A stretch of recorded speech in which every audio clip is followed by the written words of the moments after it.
Assalamualaikum, selamat petang. Maraton ya, 6 jam lebih kurang 7 jam bersama dengan 32 orang pasca Izzazah membincangkan tentang Mendeley dan juga aplikasi Atlas T.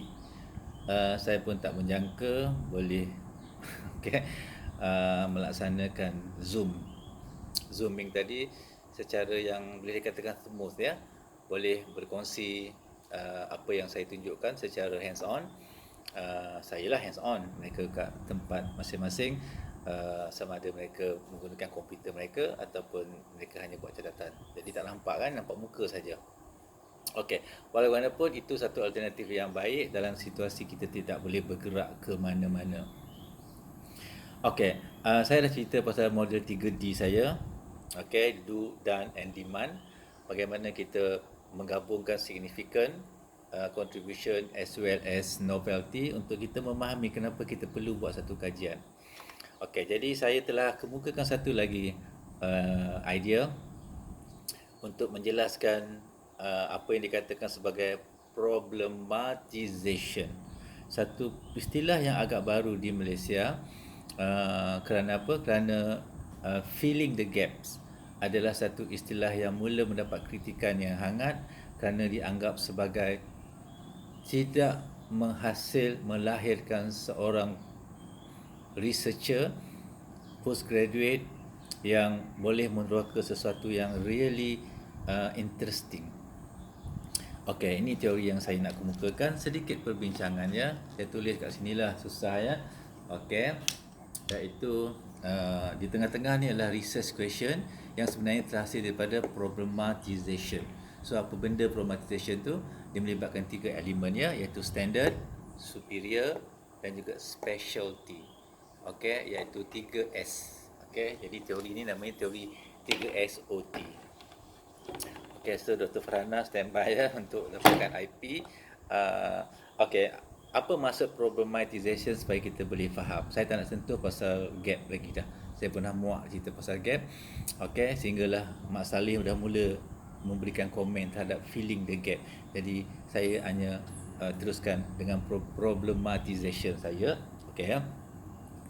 Problematization adalah satu situasi yang kita challenge, okey, untuk membawa kepada perubahan. Teori, methods, innovation, creation, apa sahaja. Okey, challenge. Maknanya challenge the existing foundation. Okey. Sebab dalam dunia kajian kita, kita menghadapi satu situasi yang namanya ill-structured situation, ill-structured problem. Okey, satu problem yang bukan ada satu penyelesaian ataupun lepas A dapat B, lepas B dapat C, lepas C dapat D. Tidak. Dia melibatkan banyak creativity, innovation.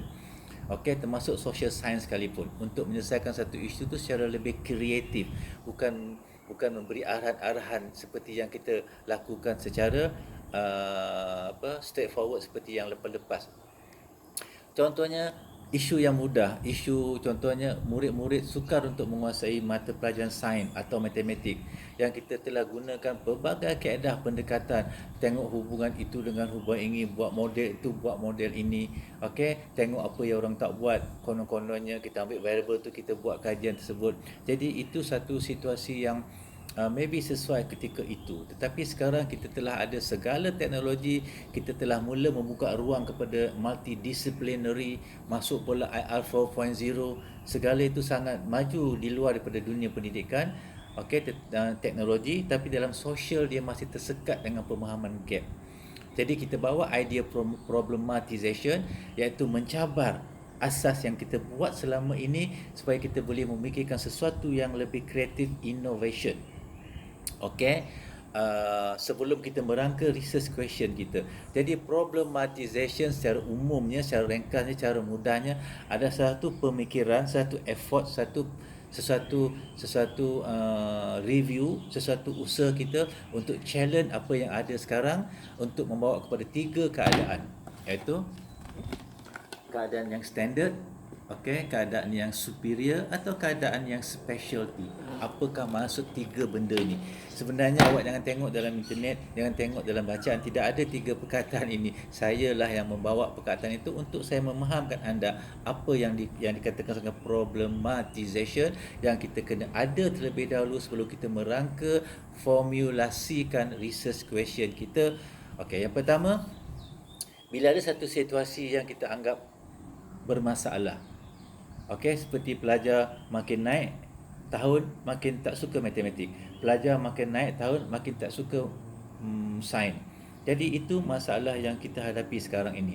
Jadi bila kita problematizekan perkara itu adalah untuk kita memikirkan bagaimana kita untuk membawa daripada keadaan yang kita katakan di bawah paras yang kita perlukan satu standard kepada sekurang-kurangnya mencapai standard yang kita nak.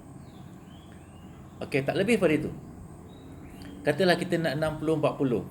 Okey, maka macam mana kita nak bawa 60-40 itu? Okey, mencapai standard. Jadi kita problematization kan, kita mempersoalkan teori yang kita gunakan selama ini. Hanya satu teori saja. Jadi kita menggunakan usaha kita untuk menggabungkan dua teori, tiga teori. Okey, selama ni kita hanya melihat satu perspektif saja, iaitu menggunakan teknologi yang ada, tetapi bagaimana pula kita nak gunakan teknologi di luar sana yang maybe tidak digunakan selama ini dalam education, gitu kita bawa masuk dan kita nak uji. Okey, sesuatu innovation yang baru. Kalau dulu kelas kita berlaku dalam kelas, sekarang kita nak bawa murid keluar. Kita nak cuba suatu benda yang baru, kita challenge pemahaman yang sedia ada untuk bagi murid memahaminya. Dulu kalau kita banyak buku teks, kan kita nak kurangkan buku teks, bukan nak menambahkan tebal lagi buku teks. Kalau dulu kita tidak ada makmal, sekarang kita jadikan alam kita sebagai makmal. Sekolah sekarang menjadi free. Budak-budak boleh bergerak ke sana kemari dengan satu struktur kawalan yang berbeza dengan yang sebelumnya. Jadi kita wujudkan satu problematization. Barulah kita buat research question. Jadi yang pertama untuk mencapai standard, sekurang-kurangnya standard yang minima, bukannya yang bawah, yang poor. Jadi kita nak bawa sekurang-kurangnya kepada standard yang minima untuk kita capai. Budak-budak tu dia tidak membenci, kalaupun dia tidak ada peningkatan mengambil sains, tapi tidak boleh terbalik sepula. Okey, jadi kita cuba nak capai standard itu. Itu yang pertama. Yang kedua, kita buat problematization supaya situasi yang ada yang baik, contohnya sekolah MRSM, di mana budak-budaknya bagus sains dan matematik, tetapi kita jadikan sebagai problematization supaya kita upgradekan daripada standard yang ada kepada standard yang lebih superior. Takkan kita nak bergantung kepada 9A saja. Hanya 9A, 10A, 7 pelakat ke seronok. Tentu ada benda yang kita nak mereka tu lebih baik. Mereka telah mula buat conference, mereka telah adakan satu research, mereka maybe ada satu makmal, mereka ada projek, mereka ada collaboration, maybe mereka ada satu collaboration dengan sekolah di luar. Okey, jadi kita cuba nak problematization kan untuk mencabar situasi yang ada supaya dia situasi yang kita rasa dah selesa untuk menjadi sesuatu yang lebih superior. Itu tujuan problematization yang kedua. Yang ketiga pula, okey, dalam situasi di mana bukan tujuan kita untuk mencapai satu standard, bukan tujuan kita untuk menjadikan superior, tetapi tujuan kita untuk menjadikan ianya lebih special, lebih istimewa, lebih menarik pada situasi dia yang ada begitu. Okey, sebab bukan tujuan kita untuk contohnya dari segi kupasan buku.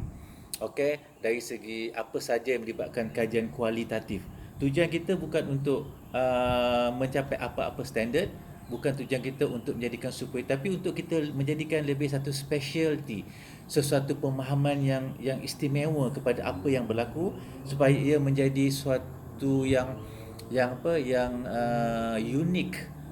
Okey, menjadikan dia lebih unik. Contohnya kanak-kanak yang berkeperluan khas, kanak-kanak autism, kanak-kanak yang Down syndrome. Okey, mereka itu perlukan satu specialty. Okey, kita tak nak capai satu standard yang tinggi atau standard yang superior. okey, dan kita pun tak tahu standard apa yang mereka nak capai. Jadi tapi apa yang mereka ada tu jadikan satu yang unik, pembelajaran mereka, tingkah laku mereka, learning outcome mereka, hasil yang kita nak dapat dari mereka, sesuatu yang specialty. Okey, jadi kita problematizekan, okey, proses problematization tu kita fikirkan untuk buat research question, bagaimanakah kanak-kanak ini boleh kita jadikan sebagai satu situasi yang specialty kepada mereka supaya orang lain boleh memahami situasi itu. Jadi itulah secara ringkas kenapa problematization tidak melihat gap tapi melihat kepada innovation, kepada creation. Kita berfikir secara kreatif, mengambil sumber-sumber yang bukan sumber-sumber yang terlalu tradisional, terikat dengan berbagai-bagai halangan yang kadang-kadang membantutkan kita punya creativity, innovation dan juga kita punya persoalan-persoalan luar daripada topik kita. Ini kita sibuk pada bidang kita. Keluar sikit tak boleh. Bidang kita, kalau keluar sikit kita ada masalah. Keluar dari bidang itu, okey, membawa elemen baik ke dalam bidang kita, satu yang sangat diperlukan. Malah bergabung dua bidang pun tidak ada masalah. Kita dalam bidang A, kita tak nak berjoin dengan bidang B. Jadi pelajar buat research nak ambil elemen B tak boleh sebab dia dalam bidang A. Akhirnya kita jumut sampai bila nak jumut. Sebab itulah problematization dia menghalang elemen-elemen jumut itu berlaku dalam dunia postgraduate. Saya tak tahu orang lain faham macam mana, tapi jiwa saya melihat kepada masa depan postgraduate adalah masa depan problematization. Bukan masalah ya, memang kita buat kajian untuk menyelesaikan masalah, tetapi proses problematization itu adalah proses di mana kita membuka ruang creativity, effort, creation, innovation. Dan itu juga adalah tujuan kita buat conference, tujuan kita buat seminar, tujuan kita buat colloquium, tujuan kita buat apa saja pertemuan adalah untuk share idea bersama rakan-rakan yang lain apa yang kita telah lakukan yang menyumbang dalam bentuk-bentuk innovation. Kita ada seminar innovation, okey, kita tidak ada seminar fill in the gap. Jadi kejayaan kita kerana kita boleh menyumbang secara yang lebih praktikal dengan mengadakan soalan-soalan yang baru, yang bukan hubungan, tidak ada hubungan, tidak ada signifikan. Itu sajalah konteks kajian yang kita faham selama ini. Luar daripada itu, ini bukan tesis. Luar daripada itu, ini tak sampai makam. Luar daripada itu, ini tak sampai bidang.